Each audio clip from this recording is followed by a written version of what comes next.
আপনাদের থেকে একজন ভাই প্রশ্ন করেছেন কমেন্ট বক্সে, উনি সালাম দিয়েছেন, সালাম দেওয়ার পর জিজ্ঞাসা করছেন যে জামাত যদি চলে আর জামাত চলাকালীন প্রথম কাতার যদি একদম ফুল হয়ে যায় আর এই মতো অবস্থায় যদি আমি পৌঁছি, তো সে সময় পিছনে দাঁড়িয়ে আমি একাই দাঁড় হয়ে সালাত আদায় করব, কি আগে থেকে কাউকে টেনে নিয়ে আবার সালাত আদায় করব? তো কোনটা পদ্ধতি কি জায়েজ? জি, ওয়ালাইকুম আসসালাম ওয়া রাহমাতুল্লাহি ওয়া বারাকাতুহু। এখানে আপনার প্রশ্ন হলো যে সালাতুর রাজুল খালফাস সাফ, একাই একাই পিছন দিকে এক কাতারে শুধু একটা লোক যদি নামাজ পড়ে তাহলে তার নামাজ হবে কি হবে না? তো সালাতুল মুনফারিদ খালফাস সাফ সম্পর্কে দুইটি কথা জেনে রাখা উচিত, তাহলে আপনার সমস্ত সংশয় দূর হয়ে যাবে।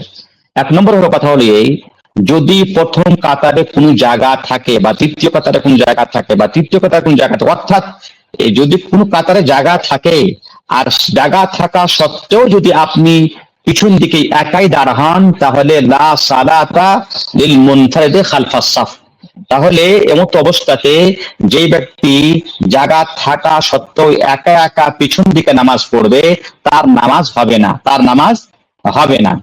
দ্বিতীয় সুরত হলো এই যে যদি প্রথম কাতার ফুল হয়ে থাকে, দ্বিতীয় কাতার ফুল হয়ে থাকে, অর্থাৎ কাতারে কোনো জায়গা নেই, এবার নামাজ চলছে, তাহলে আমি কি নামাজ কোন ব্যক্তি আসার অপেক্ষা করব না নামাজে দাঁড়িয়ে যাবো, কারণ নামাজ ছুটে যাচ্ছে আমার।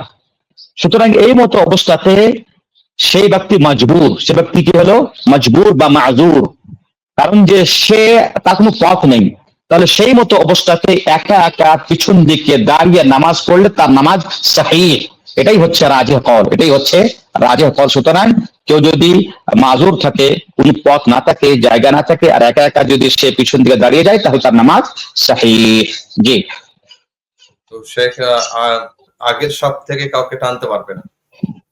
জি না, এই যে জি জি, কারণ যে আগের সব থেকে বা আগের কাতার থেকে কাউকে টানা এটা শরীয়তে নেই বা এটা হাদিসের বিরোধী। কারণ যেই ব্যক্তি প্রথম কাতারে দাঁড়িয়ে আছে সে তো প্রথম কাতারের সব পাবে, আপনি তাকে কি উদ্দেশ্যে কোন দলিলের ভিত্তিতে আপনি তাকে টানছেন? তো কাউকে টানা এর কোনো দলিল নাই, কাউকে টানার কোনো দলিল নাই। জি।